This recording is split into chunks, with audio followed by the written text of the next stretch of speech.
2022년 4월 폴란드 동부 국경선에서 60km 떨어진 드로비슈 훈련장. 유럽이 숨죽인 채 지켜보는 가운데 전례 없는 대결이 시작됐다. 한국에서 온 K2 흑표 전차 5대, 그 맞은편엔 유럽 최강으로 불리던 독일 레오파드2 전차 30대가 진을 쳤다. 72시간, 단 사흘간 펼쳐질 평가에 나토 본부는 긴급 관찰단을 파견했고 독일 본토에선 방산 대표단이 직접 날아왔다. 수적 열세 6대1. 누구도 한국 전차의 승리를 예상하지 않았다. 하지만 사흘 뒤 유럽 전역이 침묵에 빠졌다. 그날 폴란드 훈련장에선 대체 무슨 일이 벌어졌던 걸까? 자랑스러운 대한민국의 기록 계속 만나보고 싶으시다면 구독과 좋아요 눌러주시고 댓글에 대한민국 만세로 응원해주세요. 영상 시작합니다. 2022년 4월 11일 오전 6시 30분 폴란드 동부 드로비슈 훈련장. 새벽, 기온은 영하 아이도. 봄이 왔다지만 발트에서 불어오는 칼바람은 여전히 매서웠다. 훈련장 입구의 소나무들이 바람에 몸을 흔들었고 얼어붙은 땅은 사람이 걸을 때마다 딱딱한 소리를 냈다. 하늘은 회색 빛이었다. 구름이 낮게 깔려 있었고 해가 떠오르는 동쪽 하늘만 희미하게 붉었다. 훈련장 정문 앞 대형 수송 차량 5대가 천천히 멈춰섰다. 검은 방수포 아래 드러난 건 한국산 K2 흑표 전차였다. 62톤의 철갑 덩어리가 하나씩 지상에 내려앉을 때마다 땅이 미세하게 흔들렸다. 무한궤도가 땅에 닿는 순간 쇳소리가 울렸고 주변에 서 있던 폴란드 군인들이 뒤로 물러섰다. 전차의 표면은 아직 긴 수송 끝에 묻은 먼지와 기름때가 남아 있었지만 포신만큼은 깨끗했다. 길고 곧은 120mm 활강포가 하늘을 향한 채 고정돼 있었다. 전차장들은 무표정한 얼굴로 차체를 점검했다. 그들의 가슴엔 태극기가 선명했다. 한 명은 해치를 열고 내부를 확인했고 다른 한 명은 무한궤도 연결 부위를 손으로 두드렸다. 말은 없었다. 그저 눈빛으로 확인하고 고개를 끄덕이며 다음 절차로 넘어갔다. 훈련장 반대편엔 이미 독일 레오파드2 전차 30대가 도열해 있었다. 유럽 대륙을 60년 가까이 지켜온 명품 전차. 검은색과 녹색이 섞인 위장 도색이 새벽빛 아래서 중후한 위압감을 풍겼다. 30대의 전차가 일렬로 늘어선 모습은 그 자체로 하나의 요새처럼 보였다. 포신들은 모두 같은 각도로 정렬돼 있었고 차체마다 독일 국방군의 철십자 마크가 선명했다. 폴란드군은 물론 나토 관찰단, 독일 방산 관계자들까지 모두 그쪽을 향해 서 있었다. 관찰단석엔 미국, 영국, 프랑스에서 온 장성급 인사들이 자리 잡았다. 그들은 두꺼운 방한 외투를 입고 서류철을 들고 있었다. 독일 측 대표단은 자신감 넘치는 표정이었다. 한 명은 커피를 마시며 웃고 있었고 다른 한 명은 카메라를 들어 한국 전차 쪽을 찍었다.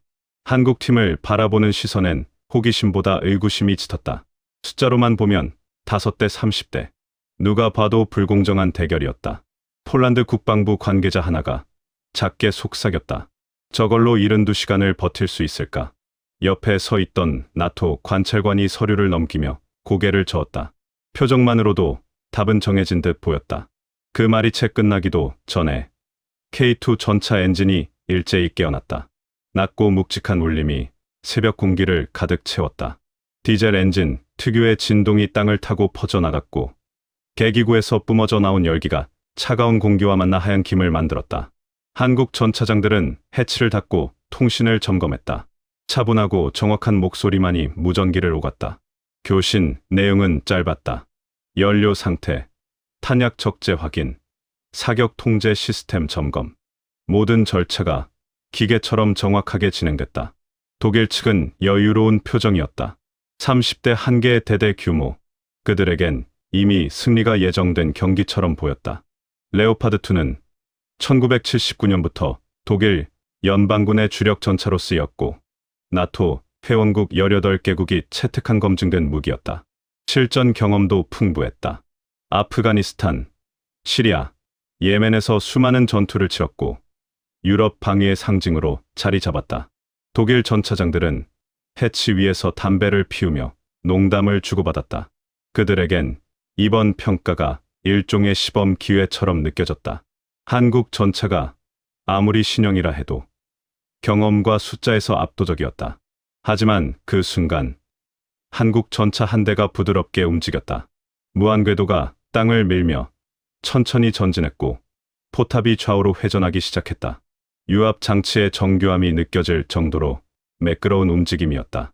포탑은 왼쪽 90도를 돌더니 다시 오른쪽 180도를 회전했다. 그리고 단 3초 만에 정지했다.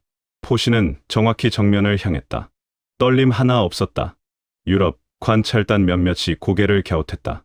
저 속도는 그들이 알던 전차와 달랐다. 레오파드2의 포탑 회전 속도는 360도, 기준 9초.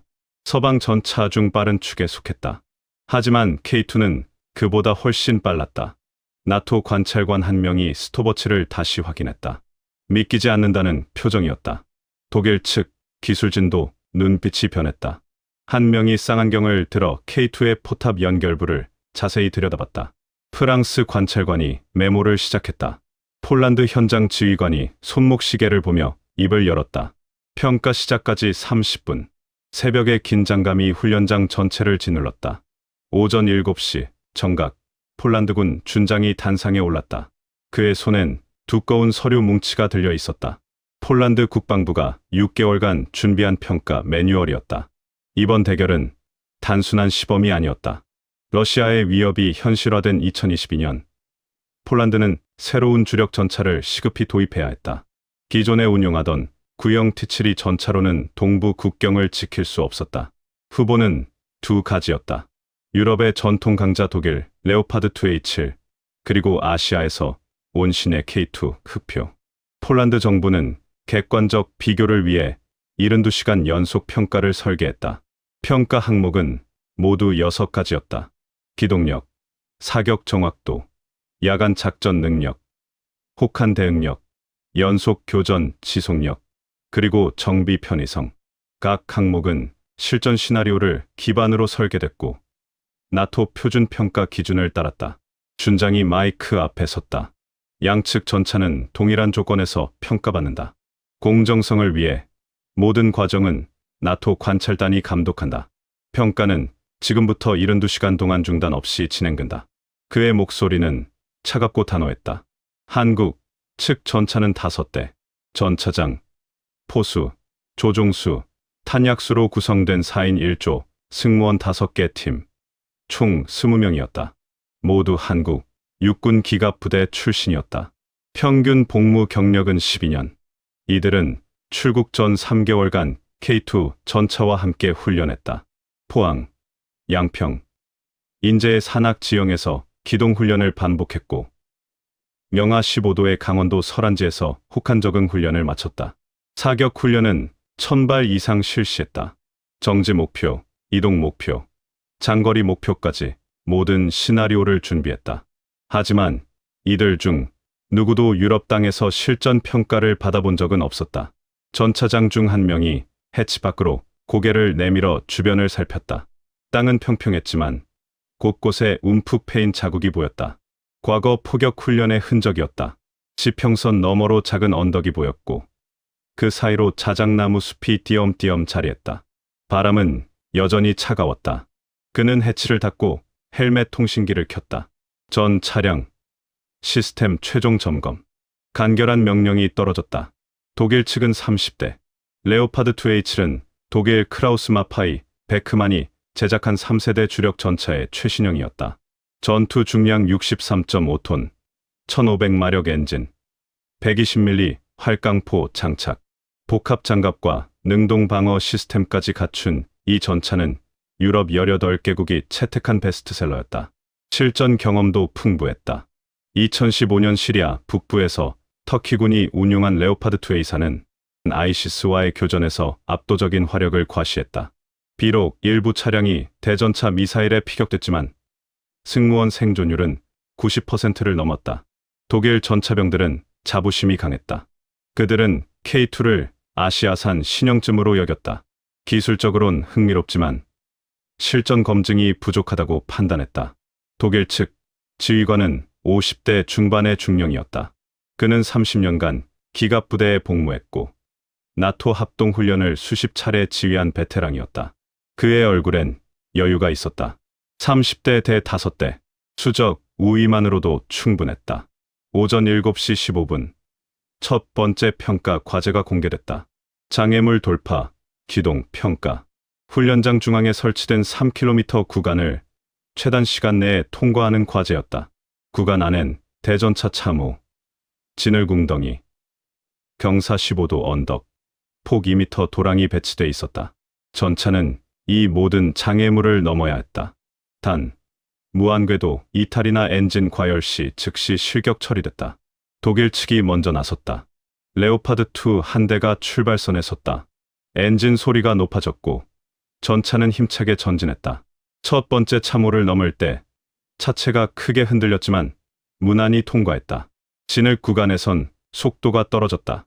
무한궤도가 진흙을 파고들며 흙덩이를 사방으로 튕겨냈다. 엔진 출력을 높이자 전차는 다시 속도를 냈다. 언덕을 오를 땐 차체 앞부분이 하늘을 향했다. 경사가 가팔랐지만 1500마력 엔진은 거뜬히 밀어붙였다. 전차는 정상에 도달한 뒤 반대편으로 미끄러지듯 내려갔다. 도랑 통과는 순조로웠다. 전차는 도랑을 뛰어넘듯 지나갔고 착지 순간 쇳소리가 울렸다. 결과는 4분 38초. 나토 관찰단이 기록을 확인하며 고개를 끄덕였다. 나쁘지 않은 성적이었다. 독일 측 지휘관이 만족스러운 표정으로 팔짱을 꼈다. 이제 한국 차례였다. K2 전차 한 대가 출발선으로 이동했다. 관찰단석의 시선이 일제히 그쪽으로 쏠렸다. 프랑스 관찰관이 스톱워치를 들었다. 신호가 떨어지자 K2가 출발했다. 가속이 빨랐다. 1500마력 엔진과 자동 변속기가 조합되며 순간 추진력이 폭발했다. 첫 번째 참호 앞에서 전차는 속도를 줄이지 않았다. 그대로 돌진했고 차체가 공중에 떴다가 반대편에 착지했다. 충격 흡수 장치가 작동하며 차체 흔들림이 최소화됐다. 진흙 구간 진입. K2는 속도를 유지했다. 무한궤도 접지압이 낮아 진흙에 빠지지 않았다. 오히려 진흙 위를 미끄러지듯 지나갔다. 언덕 앞. K2는 각도를 조정하며 올라갔다. 유압 서스펜션이 차체 자세를 자동으로 제어했고 등판 각도는 완만하게 유지됐다. 정상 도달 후 하강 시에도 차체는 수평을 유지했다. 마지막 도랑. K2는 속도를 높였고 도랑을 단숨에 뛰어넘었다. 착지는 부드러웠다. 전차는 곧바로 결승선을 통과했다. 기록은 3분 52초. 레오파드 2보다 46초 빨랐다. 관찰단석이 술렁였다. 오전 9시 40분. 두 번째 평가 과제가 시작됐다. 사격, 정확도, 평가. 훈련장 북쪽 3km 지점에 표적 20개가 설치됐다. 정지 목표 10개, 이동 목표 10개. 정지 목표는 폭 2m, 높이 1.5m 크기의 철제 패널이었다. 이동 목표는 시속 30km로 좌우 이동하는 견인 표적이었다. 각 전차는 20발을 발사하고 명중률과 명중 시간을 기록받는다. 바람은 초속 8m로 불었고 기온은 영상 3도까지 올라와 있었다. 습도는 70%. 포탄 탄도에 영향을 줄 수 있는 조건이었다.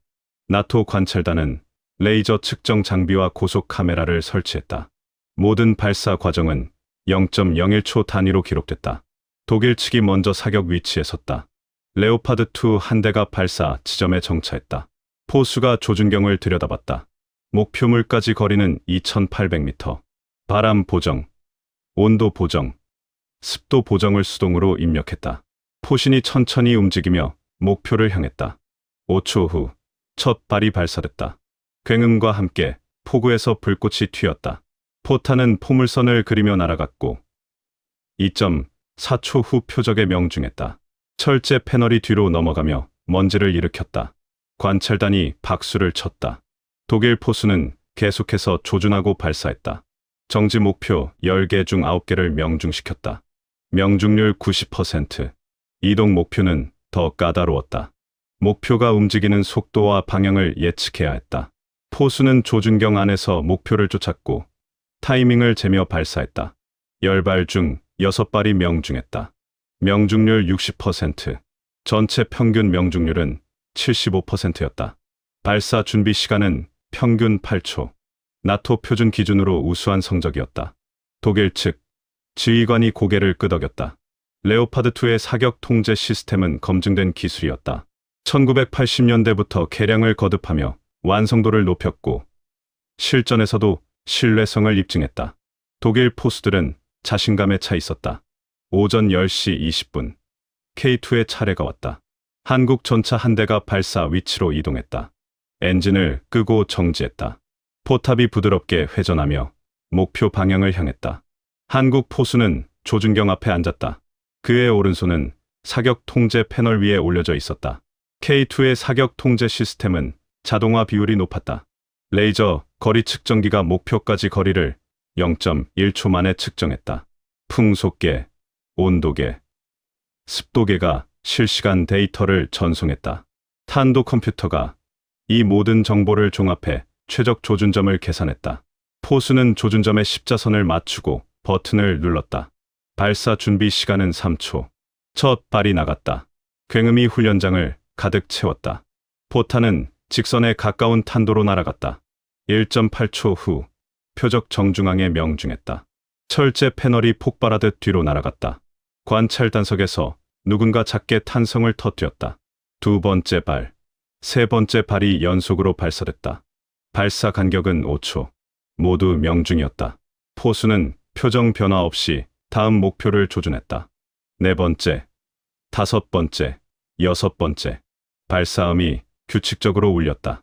정지 목표 10개가 모두 쓰러졌다. 명중률 100%. 프랑스 관찰관이 쌍안경을 내렸다. 믿기 어렵다는 표정이었다. 이동 목표 사격이 시작됐다. 견인 표적이 좌우로 움직이기 시작했다. 시속 30km. 사람이 전력 질주하는 속도보다 빨랐다. K2 포수는 조준경으로 목표를 추적했다. 사격 통제 컴퓨터가 목표의 이동 속도와 방향을 자동으로 계산했다. 예상 도달 지점의 조준점이 표시됐다. 포수는 그 지점에 십자선을 맞췄다. 발사. 포탄이 날아가는 동안 목표는 계속 움직였다. 1.9초 후 목표가 정확히 그 지점을 지나가는 순간 포탄이 명중했다. 표적이 산산조각 났다. 관찰 단석이 술렁이기 시작했다. 두 번째 이동 목표.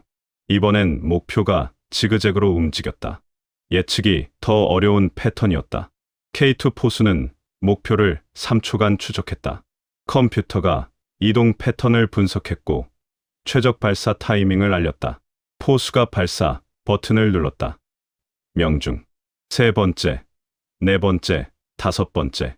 모두 명중이었다. 이동 목표 10개 중 9개를 맞췄다. 명중률 90%. 전체 평균 명중률은 95%. 평균 발사 준비 시간은 3.2초였다. 나토 관찰단이 서로 얼굴을 마주봤다. 이건 예상 밖의 결과였다. 레오파드2와 20%포인트 차이. 발사 준비 시간은 절반 이하였다. 영국 관찰관이 메모를 하기 시작했다. 미국 관찰관은 무전기를 들어 본국에 중간 보고를 했다. 독일 측 지휘관의 표정이 굳었다. 그는 자국 기술진을 불러 조용히 대화를 나눴다. 기술진 한 명이 고개를 저었다. 설명할 수 없다는 제스처였다. K2의 사격 통제 시스템은 독일이 예상했던 것보다 훨씬 앞서 있었다. 자동화 수준이 달랐다. 레오파드2는 포수의 숙련도에 크게 의존했다. 숙련된 포수는 8초 안에 발사 준비를 마칠 수 있었지만 경험이 부족하면 15초 이상 걸렸다. 반면 K2는 포수의 경험과 무관하게 3초 안에 준비가 끝났다. 탄도 계산의 정확도도 차원이 달랐다. 바람, 온도, 습도, 지구 자전까지 고려한 정밀 계산이었다. 독일 기술진은 이 시스템을 개발한 한국 방산 기업의 이름을 물었다. 폴란드 관계자가 서류를 넘기며 답했다. 한화 디펜스. 독일 측은 그 이름을 처음 들었다. 관찰 단석 뒤편에선 폴란드 국방부 차관이 참모들과 대화를 나누고 있었다. 사격 능력만 봐도 K2가 우위다. 한 참모가 조심스럽게 말했다. 차관은 고개를 끄덕였지만 표정은 신중했다. 아직 평가는 시작 단계였다. 72시간은 길었다. 오후 4시 30분. 훈련장 상공에 먹구름이 몰려왔다. 기상대는 오후 6시부터 기온이 급강하할 것이라 예보했다. 영하 8도까지 떨어질 예정이었다. 바람도 강해질 것이라 했다. 초속 15m. 봄철 폴란드 동부에선 드물지 않은 한파였다. 나토 관찰단은 평가 일정을 조정할지 논의했다. 하지만 폴란드 국방부는 계속 진행하기로 결정했다. 실전에선 기상을 선택할 수 없다는 이유였다. 오후 5시. 세 번째 평가 과제가 공개됐다. 야간, 기동 및 색적 능력 평가. 일몰 후 완전한 어둠 속에서 적 표적을 찾아내고 무력화하는 과제였다. 표적은 훈련장 곳곳에 숨겨진 소형 열원 장치 15개, 크기는 사람 상반신 정도였고 열 방출량은 인체와 유사했다. 전차는 야간 투시 장비와 열상 장비만으로 이들을 찾아내야 했다. 제한 시간은 1시간. 조명 사용은 금지됐다. 독일 측은 준비된 표정이었다. 레오파드2의 야간 투시 장비는 나토 표준을 충족했고 열상 카메라는 3세대 센서를 탑재했다. 실전 경험도 있었다. 2011년 아프가니스탄 헬만드 주에서 독일 기갑부대는 야간 매복 작전을 성공시킨 바 있었다. 한국 측은 조용했다. 전차장들은 헬멧을 점검하고 야간 투시경을 착용했다. 그들에게도 야간 훈련 경험은 있었지만 유럽의 지형과 기후는 낯설었다. 오후 6시 20분. 해가 완전히 졌다. 훈련장은 칠흑 같은 어둠에 잠겼다. 구름이 두껍게 깔려 달빛조차 없었다. 바람이 거세졌다. 나무들이 흔들리며 소리를 냈고 차가운 공기가 피부를 찔렀다. 기온은 이미 영하 5도까지 떨어져 있었다. 독일 전차 한 대가 출발했다. 엔진 소리만 들릴 뿐 차체는 보이지 않았다. 전차는 천천히 전진했다. 포수는 열상 카메라를 통해 주변을 살폈다. 화면엔 온도 차이에 따라 색깔이 다르게 표시됐다. 차가운 땅은 파란색, 나무는 초록색, 열원은 빨간색으로 나타났다. 15분 후, 레오파드2는 첫 번째 표적을 발견했다. 언덕 아래 바위 틈에 숨겨진 열원이었다. 포수가 레이저로 거리를 측정하고 조준을 맞췄다. 모의 사격 신호를 보냈다. 관찰단 측정 장비가 명중을 확인했다. 20분 후, 두 번째 표적 발견. 나무 뒤편에 설치된 열원이었다. 명중. 하지만 세 번째 표적을 찾는데 시간이 걸렸다. 표적이 지형지물 사이에 교묘하게 숨겨져 있었고 주변 바위의 잔열과 구분이 어려웠다. 포수는 열상 카메라를 이리저리 돌리며 수색했다. 12분이 지나서야 발견했다. 1시간 동안 레오파드2는 15개 중 11개를 찾아냈다. 찾아내지 못한 4개는 시간 부족과 지형 판독 오류 때문이었다. 성공률 73%, 나토 기준으로 양호한 수준이었다. 오후 7시 50분, K2가 출발했다. 어둠은 더 짙어졌다. 기온은 영하 7도, 바람은 초속 18m까지 강해졌다. 한국 전차는 소리 없이 움직였다. K2의 열상 카메라는 4세대 센서였다. 해상도가 높았고 미세한 온도 차이도 감지했다. 포수는 화면을 주시했다. 첫 번째 표적은 3분 만에 발견했다. 언덕 중턱의 작은 열원이었다. 조준, 모의 사격, 명중 확인까지 10초. 두 번째 표적도 빠르게 찾아냈다. 나무 숲 사이, 잎사귀에 가려진 열원이었다. K2의 센서는 나무십, 온도와 열원 온도를 명확히 구분했다. 세 번째, 네 번째, 다섯 번째. K2는 쉬지 않고 움직이며 표적을 찾아냈다. 하지만 11번째 표적을 찾을 때 문제가 생겼다. 갑자기 화면에 노이즈가 끼기 시작했다. 열상 카메라 영상이 흔들렸고 일부 구역이 검게 변했다. 포수가 장비를 재부팅했다. 10초 후 화면이 다시 정상으로 돌아왔다. 하지만 관찰단은 이 장면을 놓치지 않았다. 독일 측 기술진이 메모를 했다.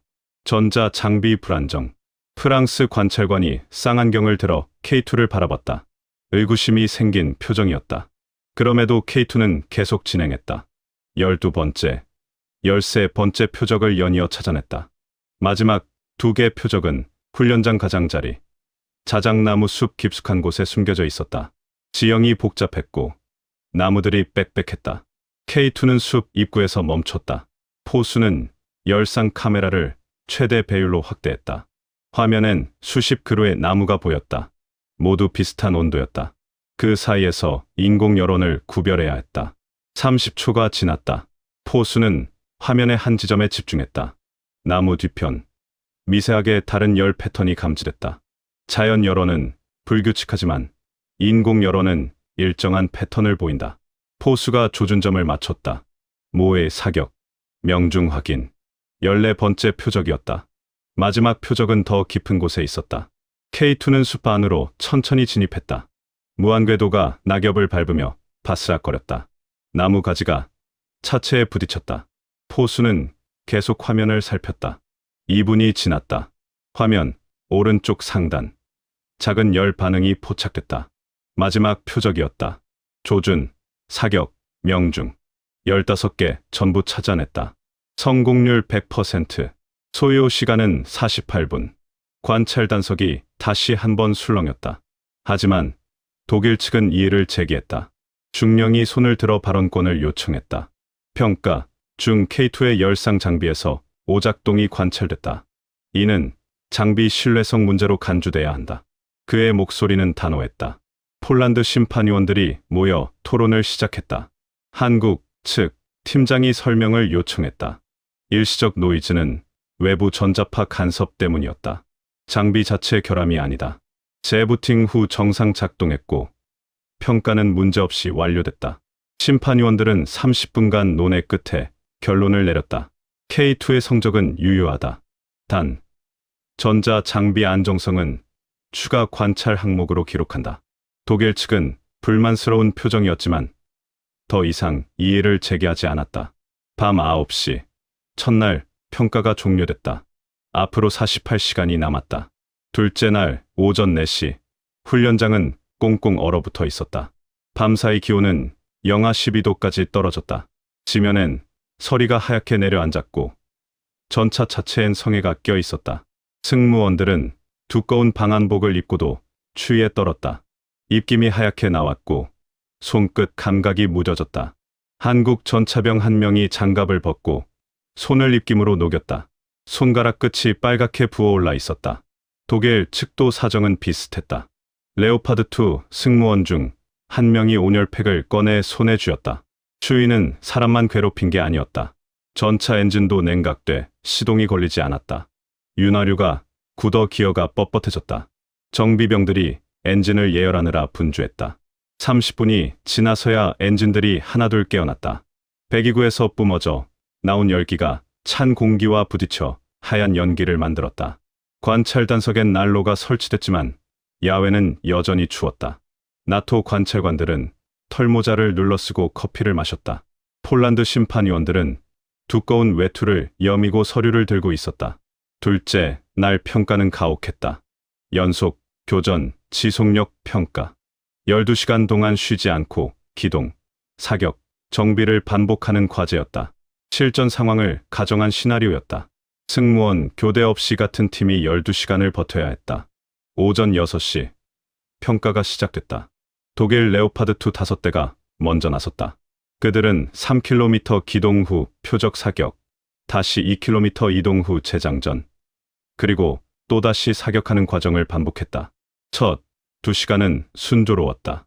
레오파드의 엔진은 안정적이었고 포탄 장전도 빠르게 진행됐다. 하지만 4시간이 지나자 피로가 누적되기 시작했다. 조종수의 반응 속도가 느려졌고 포수의 조준 시간이 길어졌다. 탄약수는 20kg 포탄을 들어 올리느라 숨을 헐떡였다.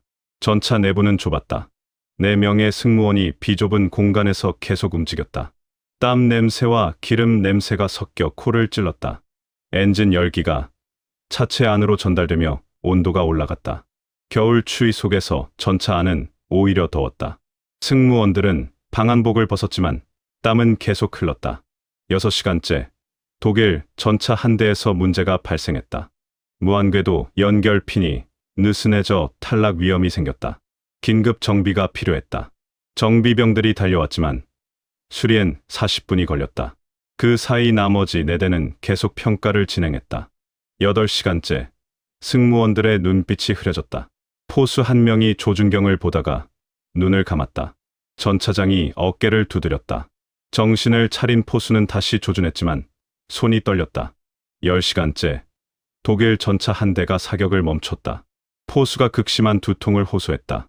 의무병이 달려와 체온을 쟀다. 38.2도. 경미한 열사병이었다.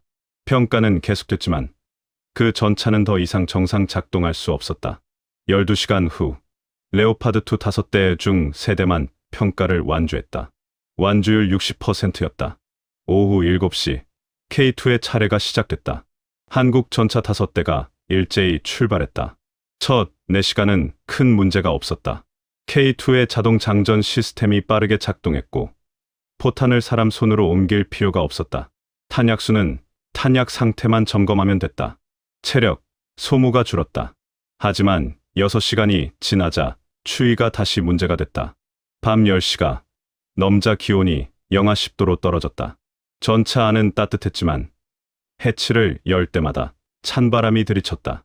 전차장이 밖을 확인하려 해치를 열었다가 차가운 공기에 얼굴을 찡그렸다. 귀와 코가 시렸다. 8시간째 한국 조종수 한 명이 집중력을 잃기 시작했다. 눈꺼풀이 무거웠고 시야가 흐릿했다. 그는 찬물로 얼굴을 씻었다. 차가운 물이 뺨을 타고 흘렀고 정신이 조금 돌아왔다. 전차장이 그를 바라봤다. 괜찮나? 조종수는 고개를 끄덕였다. 괜찮습니다. 목소리는 낮았지만 단호했다. 10시간째 K2 한 대에서 유압 경고등이 켰다. 유압유 온도가 정상 범위를 초과했다. 전차장이 속도를 줄이고 엔진 출력을 낮췄다. 5분 후 온도가 정상으로 돌아왔다. 다시 출발했다. 11시간째 승무원들은 한계에 다다랐다. 포수는 조준경 앞에서 눈을 비볐다. 시야가 흔들렸다. 전차장은 무전기를 붙잡고 있었지만 손에 힘이 없었다. 조종수는 운전대를 잡은 손이 저렸다. 하지만 아무도 멈추지 않았다. 12시간 후 K2 5대 모두 평가를 완주했다. 완주율 100%. 마지막 전차가 결승선을 통과했을 때 승무원들은 해치를 열고 밖으로 나왔다. 차가운 공기가 폐를 채웠다. 한 명이 무릎을 꿇고 땅에 손을 짚었다. 다른 한 명은 하늘을 올려다봤다. 별이 총총했다. 관찰 단석은 조용했다. 프랑스 관찰관이 기록을 확인하며 작게 한숨을 쉬었다. 독일 측 지휘관은 팔짱을 낀 채 말이 없었다. 셋째 날 오전 10시 마지막 평가 과제가 공개됐다. 복합 전술 시나리오 평가. 실전을 가정한 종합작전이었다. 적 진지 공격, 아군 지원, 철수 기동을 연속으로 수행하는 과제였다. 시간 제한은 3시간. 양측 전차는 동시에 출발해 각자의 임무를 완수해야 했다. 평가 기준은 임무 완수 시간, 정확도, 연료 소비량, 그리고 전차 상태였다. 나토 관찰단은 이번 평가를 가장 중요하게 여겼다. 개별 성능보다 실전 운용 능력을 보여주는 과제였기 때문이다. 폴란드 국방부 차관이 직접 현장에 왔다. 그는 관찰 단석 중앙에 앉아 팔짱을 꼈다. 표정은 무거웠다. 이번 평가 결과가 수십억 달러 규모의 계약을 좌우할 것이었다. 독일 측은 긴장했다. 지난 이틀간의 평가에서 K2가 예상 밖의 성능을 보였다. 하지만 독일 지휘관은 아직 자신감을 잃지 않았다. 레오파드2는 실전 경험이 풍부했다. 복잡한 전술 상황에서 승무원의 판단력과 경험이 차이를 만들 것이라 믿었다. 한국 측은 차분했다. 전차장들은 마지막 점검을 마치고 탑승했다. 그들의 얼굴엔 피로가 역력했지만 눈빛만큼은 흔들림이 없었다. 오전 11시 시작 신호가 떨어졌다. 양측 전차가 동시에 출발했다. 첫 번째 임무는 5km 떨어진 가상적 진지를 무력화하는 것이었다. 진지엔 표적 10개가 배치돼 있었다. 레오파드2 5대가 대형을 갖추고 전진했다. 그들은 쐐기형 대형으로 이동하며 서로를 엄호했다. 4km 지점에서 대형을 벌리고 사격 준비를 시작했다. 포수들이 조준경을 들여다봤다. 거리 측정, 바람 보정, 조준, 첫 발 발사까지 평균 7초가 걸렸다. 포탄이 날아가 표적을 맞췄다. 연속 사격이 이어졌다. 10개 표적을 무력화하는데 8분 30초가 소요됐다. 두 번째 임무는 아군 지원이었다. 3km 후방의 가상 아군 부대를 엄호하며 이동하는 과제였다. 레오파드2는 속도를 높였다. 시속 50km로 달렸다.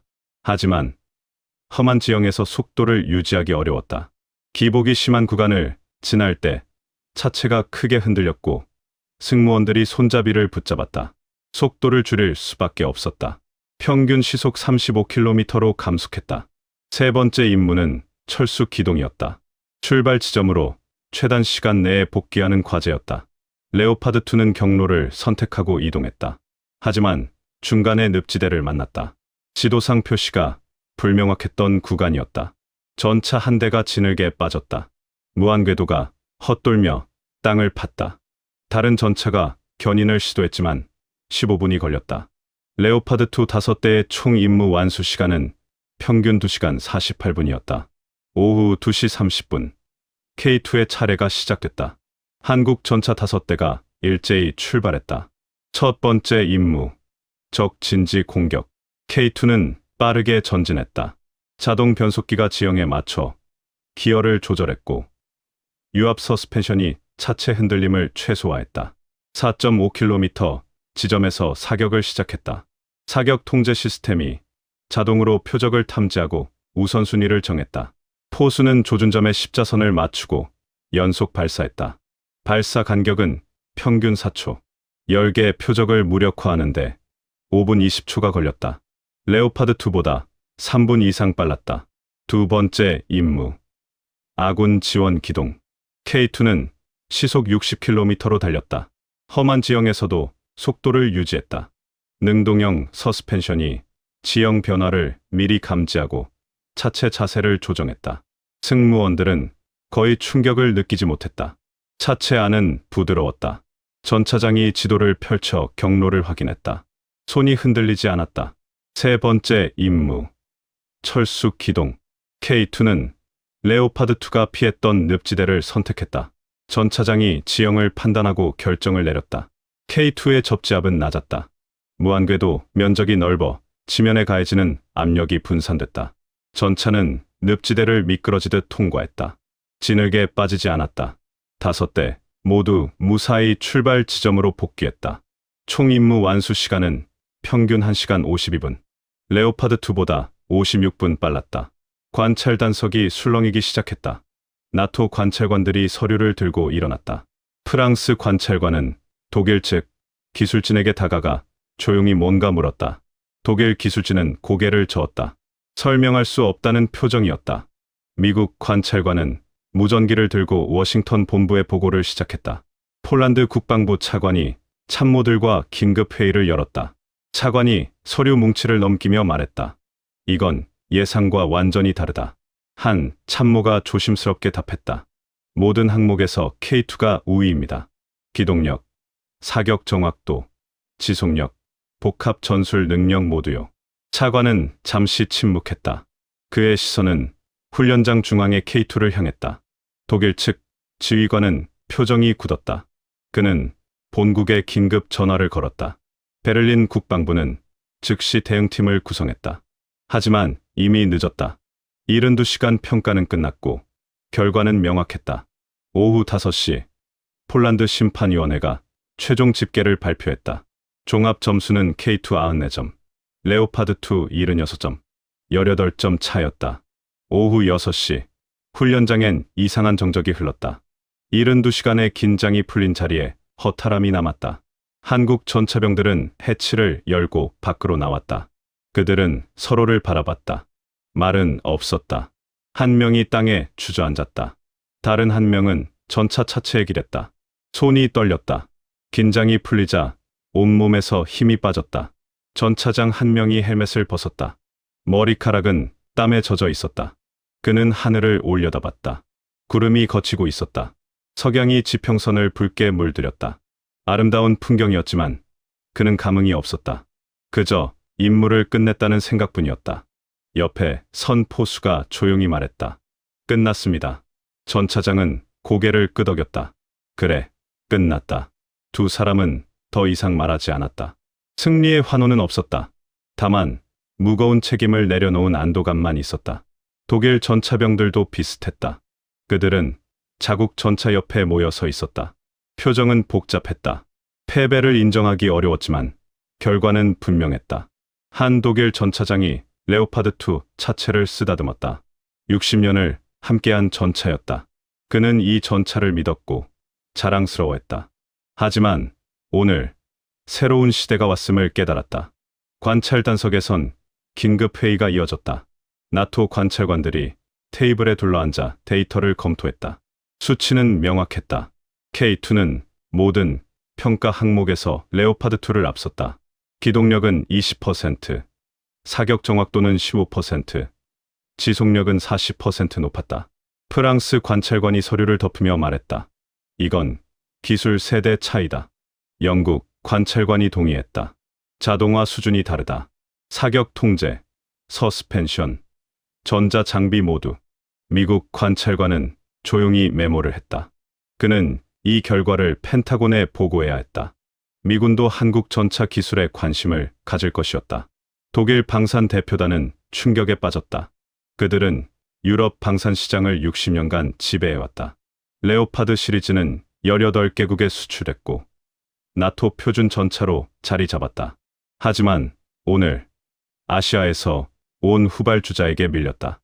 대표단장은 휴대전화를 꺼내 베를린 본사에 전화를 걸었다. 통화는 길었다. 그의 얼굴은 어두웠다. 독일 국방부도 비상이 걸렸다. 장관이 긴급 회의를 소집했다. 폴란드 계약을 놓칠 위기였다. 더 큰 문제는 이 결과가 유럽 전역에 알려질 것이라는 점이었다. 다른 나토 회원국들도 K2에 관심을 가질 것이었다. 오후 8시 폴란드 국방부가 공식 발표를 준비했다. 차관은 참모들과 최종 점검을 마쳤다. 결정은 이미 내려졌다. K2 흑표 180대 도입. 계약. 규모는 34억 달러. 폴란드 역사상 최대 규모의 방산 계약이었다. 차관은 기자회견장으로 향했다. 그의 손엔 계약서, 초안이 들려 있었다. 오후 8시 30분. 발표가 시작됐다. 폴란드 국영방송이 생중계를 시작했다. 차관이 단상에 섰다.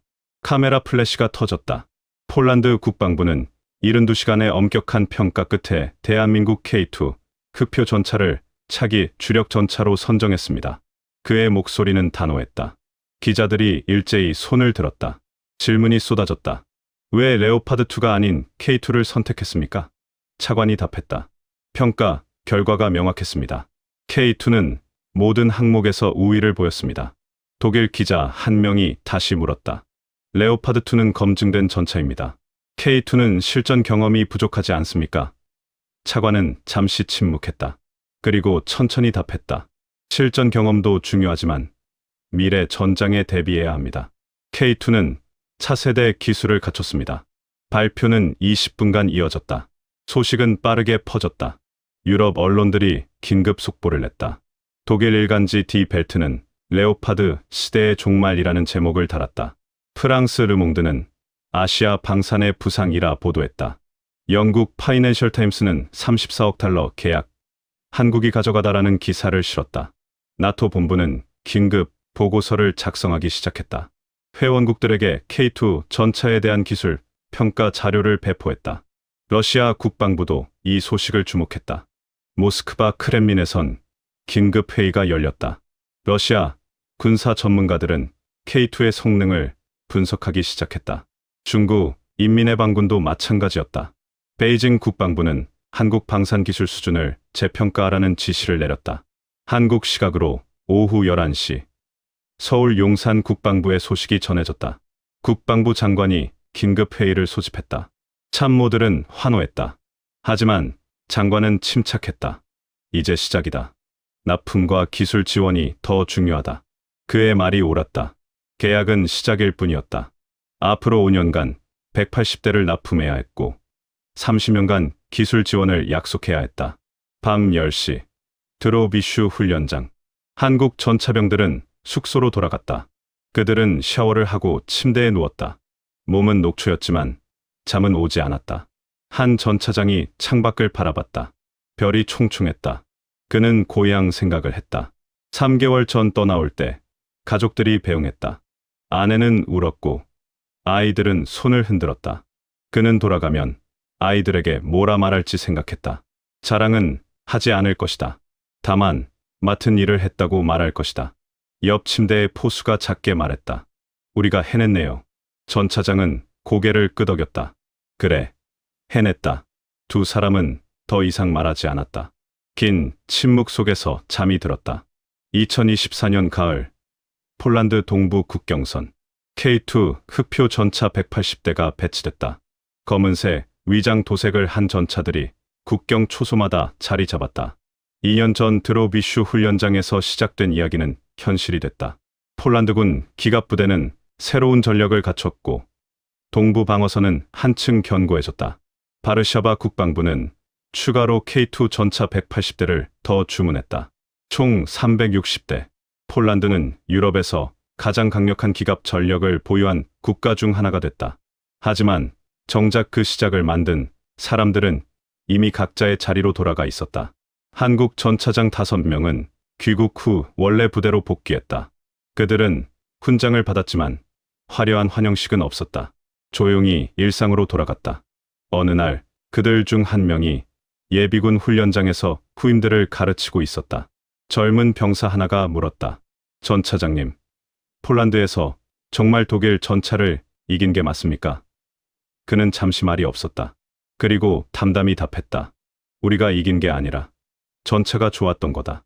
병사는 고개를 갸웃했다. 하지만 더 이상 묻지 않았다. 전차장은 창밖을 바라봤다. 2년 전 폴란드에 찬바람이 떠올랐다. 그 무렵 독일에선 변화가 일어나고 있었다. 크라우스 마파이 베크만은 레오파드2 A8 개발에 착수했다. K2에서 본 기술들을 연구하고 분석했다. 자동 장전 시스템, 능동형 서스펜션, 차세대 사격 통제 시스템. 독일 기술진은 밤낮 없이 일했다. 2022년 폴란드 평가는 독일 방산업계의 경종을 울렸다. 유럽의 자부심만으론 부족하다는 걸 깨달았다. 기술 개발에 박차를 가했고 3년 뒤 레오파드2 A8C 제품이 완성됐다. 성능은 크게 향상됐다. 하지만 시장은 이미 움직인 뒤였다. 폴란드에 이어 루마니아가 K2를 선택했다. 노르웨이도 K2 도입을 검토했다. 유럽 방산 지형이 바뀌고 있었다. 나토 본부는 2023년 보고서에서 한국 방산을 신흥 강자로 분류했다. K9 자주포, K2 전차, 천궁 방공 시스템. 한국제 무기가 유럽 곳곳에 배치됐다. 한때 수입국이었던 한국은 이제 수출국이 됐다. 그 중심엔 2022년 4월에 72시간이 있었다. 2025년 봄, 폴란드 드로비슈 훈련장. 그곳엔 작은 기념비가 세워졌다. 2022년 4월, 이곳에서 역사가 만들어졌다. 짧은 문구였다.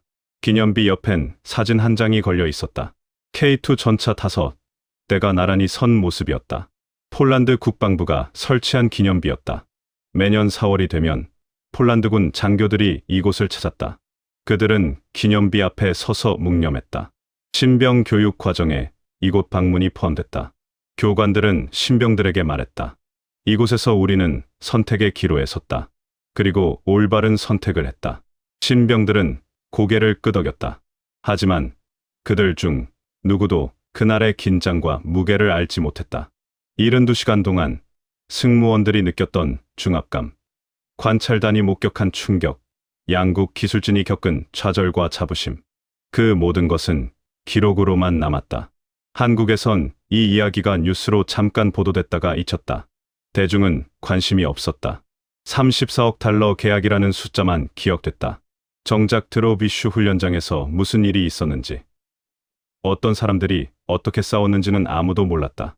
하지만 현장에 있던 사람들은 기억했다. 나토 관찰관 중 한 명은 회고록에 이렇게 썼다.